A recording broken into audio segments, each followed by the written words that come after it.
आपण स्वतःला काय समजतो? मी विचारपूर्वक निर्णय घेतो. मी लॉजिकली वागतो. मला माझं मन कळतं. रॉबर्ट ग्रीन पहिल्याच अध्यायात हा भ्रम मोडतो.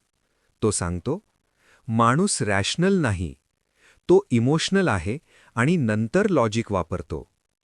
आपण जे काही करतो, निर्णय, नाती, करिअर, वाद, यामागे अनेकदा जाणीव नसलेली शक्ती काम करत असते.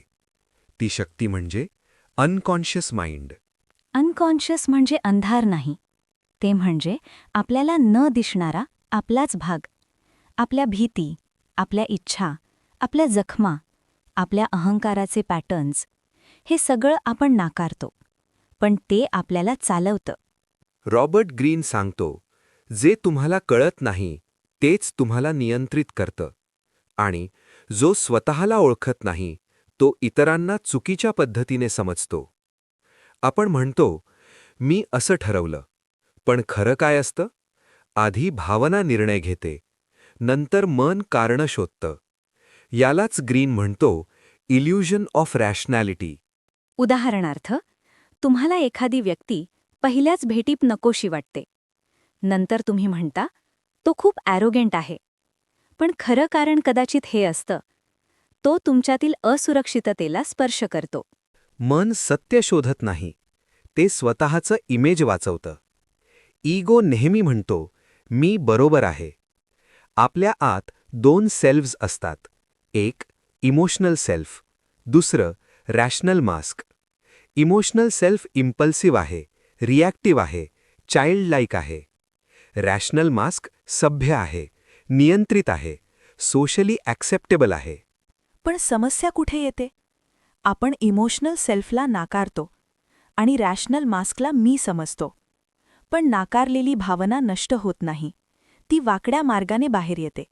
रागात, पॅसिव्ह अग्रेशनमध्ये, सेल्फ सॅबोटाजमध्ये. द लॉज ऑफ ह्युमन नेचरचा पहिला नियम.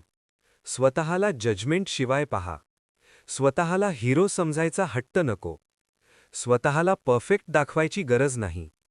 फक्त पहा, मी कधी रिॲक्ट करतो, माझा इगो कुठे दुखावतो, मला कशाची भीती वाटते. ही ऑब्झर्वेशन तुम्हाला कमजोर करत नाही. ती तुम्हाला धोकादायक बनवते. कारण जो स्वतःला ओळखतो, तो मॅनिप्युलेट होत नाही. बहुतेक लोक वाईट नसतात, ते अनकॉन्शियस असतात. आणि हे समजून घेणं मानवी स्वभाव समजण्याचं पहिलं पाऊल आहे. पुढील भागात आपण पाहणार आहोत नार्सिसिझम, सेल्फ लव्ह आणि व्हॅलिडेशन ट्रॅप. लोक सतत अप्रूव्हल का शोधतात? माणूस लहानपणी सर्वात आधी काय शोधतो? सुरक्षितता, ओळख आणि लक्ष. रॉबर्ट ग्रीन सांगतो, नार्सिसिझम ही विकृती नाही, ती माणसाची नैसर्गिक अवस्था आहे. प्रत्येक माणसाच्या आत एक मूल आहे, जे म्हणतं, मला पहा, मला ऐका, मला महत्त्व द्या. जेव्हा हे लक्ष पुरेसं मिळत नाही, तेव्हा एक जखम तयार होते. हीच जखम पुढे जाऊन व्हॅलिडेशन हंगर बनते. नार्सिसिझम म्हणजे फक्त स्वतःवर प्रेम नाही. तो म्हणजे स्वतःबद्दल असलेली असुरक्षितता झाकण्याचा प्रयत्न. आपण समजतो, तो माणूस ॲरोगंट आहे, तो सेल्फ सेंटर्ड आहे. पण ग्रीन सांगतो, त्याच्या आत डीप इन्सिक्युरिटी आहे. अतिशय आत्मविश्वास हा अनेकदा कमकुवतपणाचा मास्क असतो. जास्त बोलणं, जास्त शो ऑफ करणं, जास्त कंट्रोल करणं, हे सगळं आतल्या रिकामेपणावर पडदा टाकण्यासाठी. व्हॅलिडेशन ट्रॅप कसा काम करतो? आपण अप्रूव्हल मिळवतो. क्षणभर बरे वाटते, पण लगेच पुढच्या अप्रूव्हलची गरज भासते. हा सायकल कधीच संपत नाही. सोशल मीडिया या ट्रॅपला वेग देतो. लाईक्स, व्ह्यूज, कॉमेंट्स हे डोपामिन देतात, पण ग्राउंडिंग देत नाहीत. ग्रीन सांगतो, जो स्वतःला ओळखतो, तो व्हॅलिडेशनवर जगत नाही. तो फीडबॅक घेतो, पण त्यावर स्वतःची किंमत ठरवत नाही. हेल्दी नार्सिसिझम आणि टॉक्सिक नार्सिसिझम यात फरक आहे. हेल्दी म्हणजे self respect, boundaries, inner stability. Toxic म्हणजे attention addiction, manipulation, lack of empathy. जर तुम्ही स्वतःमध्ये हा पॅटर्न ओळखला, तर दोष देऊ नका, जाणीव ठेवा. अवेअरनेस हा नार्सिसिझमचा पहिला अँटिडोट आहे. ग्रीन एक स्पष्ट इशारा देतो. व्हॅलिडेशन देणारे लोक तुमचं लक्ष घेतात आणि नंतर कंट्रोल करतात. या भागात आपण पाहिलं नार्सिसिझम सार्वत्रिक आहे. व्हॅलिडेशन हंगर कुठून येतो, अप्रूव्हल ॲडिक्शन कसा तयार होतो, हेल्दी आणि टॉक्सिक नार्सिसिझममधला फरक. पुढील भागात आपण पाहणार आहोत रोल प्लेईंग, मास्क्स आणि लोक खरे का नसतात. आपण सगळे एक नाटक खेळतो. घरात वेगळी भूमिका, कामावर वेगळी, मित्रांसोबत वेगळी. रॉबर्ट ग्रीन सांगतो, माणूस खरा नसतो, तो योग्य असतो. आपण लहानपणापासून हे शिकतो. स्वीकार मिळवायचा असेल तर स्वतःला बदलावं लागतं आणि हळूहळू हा बदल मास्क बनतो. मास्क म्हणजे खोटं बोलणं नाही, तो म्हणजे स्वतःचा काही भाग लपवणं. जे भाग नकोसे वाटतात, जे भाग नाकारले गेले. समाजाला शांत माणसं आवडतात, आज्ञाधारक माणसं आवडतात, सक्सेसफुल दिसणारी माणसं आवडतात. म्हणून आपण राग लपवतो, भीती लपवतो, असुरक्षितता लपवतो. ग्रीन सांगतो, जे लपवलं जातं ते नष्ट होत नाही, ते विकृत होऊन बाहेर येतं. मास्क जितका मजबूत, आतला कॉन्फ्लिक्ट तितकाच मोठा. आणि कॉन्फ्लिक्ट वाढला की डबल लाईफ सुरू होते. बाहेर एक इमेज, आत दुसरी रियालिटी. लोक अनेकदा अचानक बदलतात. खरं तर ते बदलत नाहीत, मास्क गळतो. ग्रीन सांगतो, people do not change, they reveal. जेव्हा प्रेशर येतो, जेव्हा पॉवर मिळते, जेव्हा फिअर वाढतो, तेव्हा खरा स्वभाव बाहेर येतो. म्हणून शहाणा माणूस शब्दांवर नाही, पॅटर्नवर विश्वास ठेवतो. लोक काय म्हणतात यापेक्षा ते वारंवार काय करतात हे महत्वाचं. आपण इतरांचे मास्क्स ओळखतो, पण स्वतःचा मास्क तो ओळखणं सगळ्यात कठीण असतं. कारण मास्क आपली ओळख बनतो. ग्रीन एक प्रश्न विचारतो, तुम्ही एकटे असता तेव्हा तुम्ही कोण असता? जर उत्तर अस्पष्ट असेल तर मास्क फार काळ चेहऱ्यावर आहे. मास्क काढायचा अर्थ समाज सोडणं नाही, त्याचा अर्थ आतून खरे होणं. जेव्हा आत आणि बाहेर एकसारखं होतं तेव्हा शांतता येते. ऑथेंटिसिटी लोकांना अनकम्फर्टेबल करते, पण तीच ट्रस्ट निर्माण करते. या भागात आपण समजून घेतलं, सगळे रोल प्लेईंग करतात, मास्क्स ॲक्सेप्टन्ससाठी तयार होतात, दडपलेले भाव विकृत होतात, लोक बदलत नाहीत, उघड होतात. पॅटर्न शब्दांपेक्षा महत्वाचा. पुढील भागात आपण पाहणार आहोत कंपल्सिव्ह बिहेवियर, इमोशनल ट्रिगर्स आणि लोक स्वतःलाच का नुकसान करतात. आपण अनेकदा म्हणतो, मला माहीत होतं हे चुकीचं आहे, पण तरीही मी केलं. ही ओळ मानवी स्वभावाचं खूप खोल सत्य सांगते. रॉबर्ट ग्रीन सांगतो, माणूस फक्त चूक करत नाही, तो पुन्हा पुन्हा तीच चूक करतो. याला म्हणतात कंपल्सिव्ह बिहेवियर. हे लॉजिक विरुद्ध नसतं, हे मेमरीमधून येतं. जुनी जखम, जुना अनुभव, जुना पॅटर्न. कंपल्शन म्हणजे चॉईस नसणं. आपण रिॲक्शन करतो, रिस्पॉन्स देत नाही, आणि नंतर स्वतःलाच विचारतो, मी असं का केलं? ग्रीन सांगतो, जे पूर्णपणे समजले नाही ते पुन्हा पुन्हा घडतं. चाइल्डहूडमधील अनरिझॉल्व्ड इमोशन्स अडल्ट आयुष्यात पॅटर्न बनतात.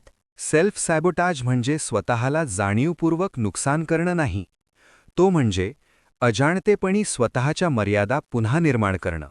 उदाहरणार्थ, यश जवळ येतं आणि अचानक तुम्ही चुकीचा निर्णय घेता. नातं खोल होतं आणि तुम्ही ते बिघडवता. कारण आत कुठेतरी एक आवाज असतो, मी यासाठी पात्र नाही. हा आवाज तुमचा नसतो, तो भूतकाळातून आलेला असतो. ग्रीन सांगतो, the compulsion to repeat is the desire to master an old trauma. आपण तेच प्रसंग पुन्हा पुन्हा जगतो, पण यावेळी वेगळा निकाल हवा असतो. पण तो निकाल कधीच बदलत नाही, कारण आपण जाणीव न बदलता प्रसंग बदलतो. ब्रेकिंग द पॅटर्नसाठी एकच उपाय आहे, अवेअरनेस. रिॲक्शनच्या आधी थांबणं, ट्रिगर ओळखणं. ग्रीन प्रॅक्टिकल सांगतो, तुमच्या आयुष्यात रिपीट होणाऱ्या गोष्टी पहा. तेच कॉन्फ्लिक्ट्स, तेच लोक, तेच शेवट. ते योगायोग नाहीत. जेव्हा पॅटर्न स्पष्ट होतो तेव्हा कंपल्शन हळूहळू पावर गमावतो, कारण तो अंधारातच वाढतो. या भागात आपण पाहिलं, माणूस हॅबिटने चालतो, कंपल्शन मेमरीमधून येते, सेल्फ सॅबोटाज अजाणतेपणी घडते, जुनी जखम नवीन निर्णय ठरवते, अवेअरनेस हा एकमेव मार्ग आहे. पुढील भागात आपण पाहणार आहोत कॅरेक्टर, डेस्टिनी आणि लोकांचं आयुष्य त्यांच्यात स्वभावाने कसं ठरतं. लोक अनेकदा म्हणतात, नशीब खराब होतं, परिस्थिती साथ देत नाही, लोकच वाईट भेटले. रॉबर्ट ग्रीन याला वेगळं नाव देतो, कॅरेक्टर. तो सांगतो, तुमचा स्वभाव हळूहळू तुमचं नशीब बनतो. कॅरेक्टर म्हणजे एक निर्णय नाही, तो म्हणजे वर्षानुवर्षे रिपीट झालेले रिॲक्शन्स. जेव्हा प्रेशर येतो तेव्हा जे बाहेर येतं तोच खरा स्वभाव. माणूस आपला स्वभाव शब्दांनी नाही, कृतींनी दाखवतो. लोक काय म्हणतात यापेक्षा ते वारंवार काय करतात हे महत्वाचं. ग्रीन सांगतो, watch people when they are under stress. Stress हा मास्क काढतो. आपण अनेकदा लोकांवर विश्वास ठेवतो, त्यांच्या पोटेन्शियलवर. पण ग्रीन स्पष्ट आहे, believe in patterns, not promises. Character कसा तयार होतो?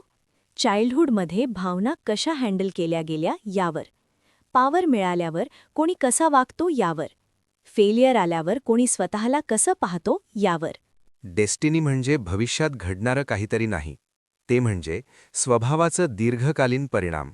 ग्रीन सांगतो, जो माणूस स्वतःचा स्वभाव बदलत नाही तो परिस्थिती बदलूनही तोच परिणाम मिळवतो. कॅरेक्टर बदलता येतो का? हो, पण आधी तो पाहावा लागतो. ऑनेस्ट ऑब्झर्वेशनशिवाय कोणताही बदल शक्य नाही. स्वतःच्या कमतरता ओळखणं ही कमजोरी नाही, ती कंट्रोल मिळवण्याची पहिली पायरी आहे. ग्रीन प्रॅक्टिकल सल्ला देतो. स्लो डिसिजन्स घ्या. इमोशनल मुमेंट्समध्ये मोठे निर्णय टाळा, कारण त्या क्षणी स्वभावाचा सर्वात कमकुवत भाग काम करत असतो. या भागात आपण पाहिलं, स्वभाव म्हणजे सवयी आणि रिॲक्शन्स. कॅरेक्टर डेस्टिनी ठरवतो. स्ट्रेसमध्ये खरा चेहरा दिसतो. पॅटर्न प्रॉमिसेसपेक्षा महत्वाचा. बदलाची सुरुवात ऑब्झर्वेशनपासून.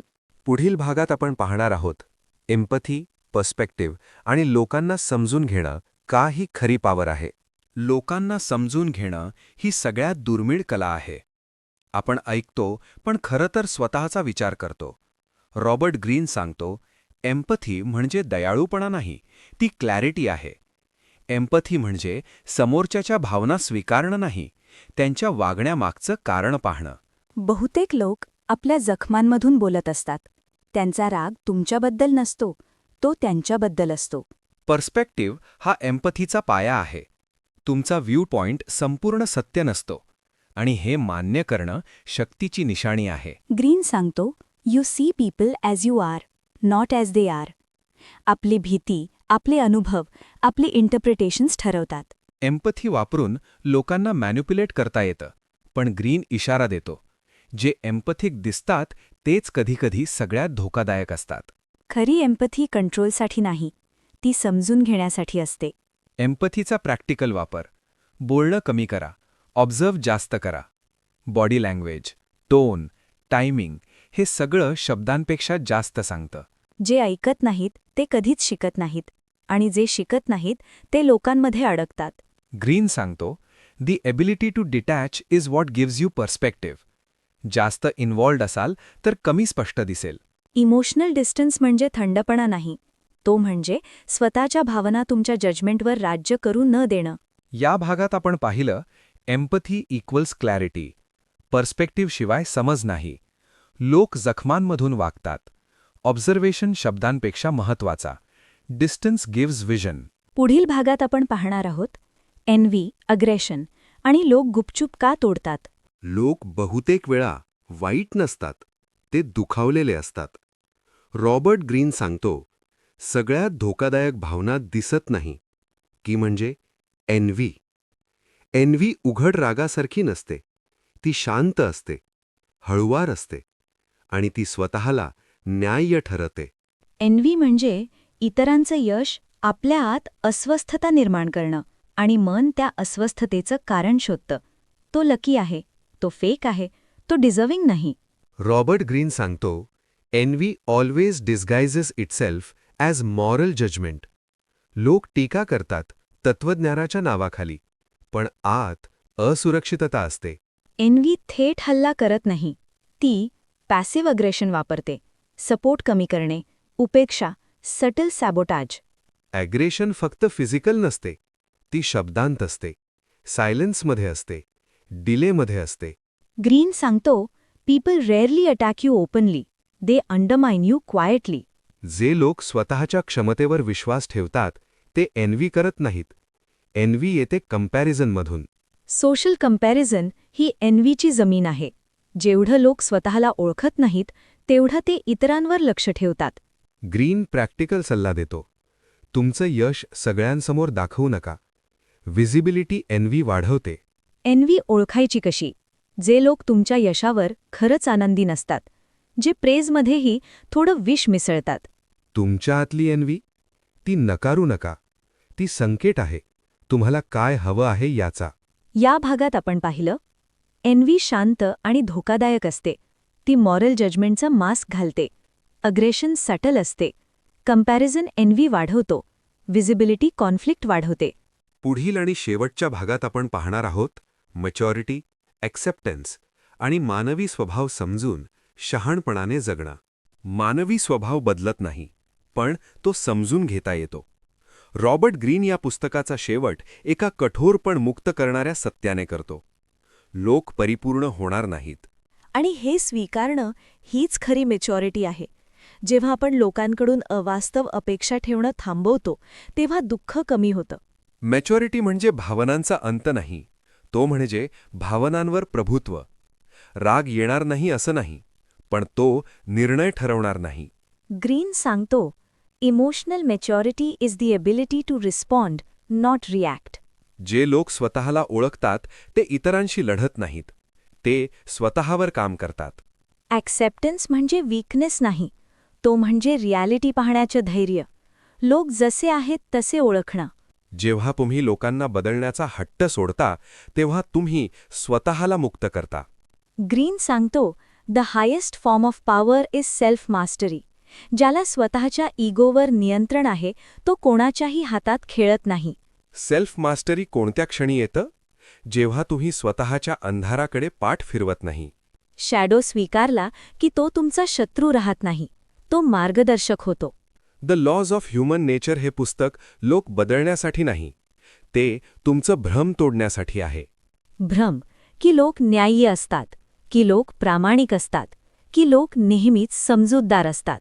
एकदा का हा भ्रम तुटला तेव्हा तुम्ही कडू होत नाही, तुम्ही स्पष्ट होता. आणि स्पष्टता हीच शांततेची सुरुवात असते.